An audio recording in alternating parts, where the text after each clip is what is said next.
Tahi anō a ahorangi a Rawenia Higgins, ka whakaahorangi tia e te whare wānanga o Wikitoria i te whanganui ātara, kua whakatūria tonu tia ia hei iho ngārahu i ngā rangahau Māori.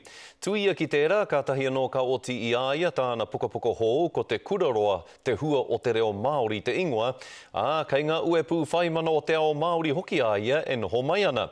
I kōrero Anzac Pikia ki tērā whetū mārama o te ao Māori i te rānei. I timata ia hei tauira, i nāianei he ahorangi, he iho ngārahu Māori ia. He honore nui ki te whai i ngā tapuai o ngā tāngata pēnei tāhereni Mokomead, ko ia te mea tuatahi. He nui ngā kupu whakamihi a ona hoa mahi.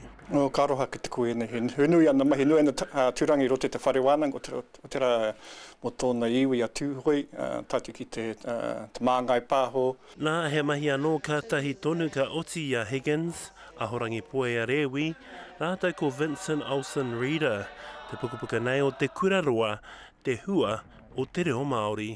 E hia nei nā ara whakarauora reo, ko tā mātou he kohi e rā kōrero.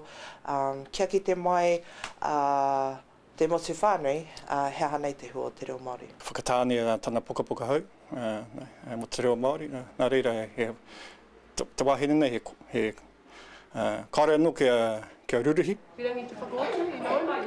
Te kōhanga reo te ātārangi, te hunga pāpāho, hei tā Higgins, he pai te katoa, hei whakarauora, i tō tātou reo.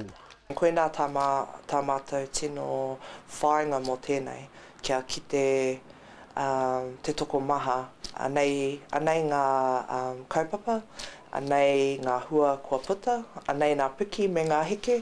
Tēnā koutou e ngā iwi o te moana o tauranga e whai ake nei. Hei tāna hoki he roa tonu te ana kei mua i a tātou katoa, kia noho tagata whenua anō, te reo Māori, ki e nei mautere.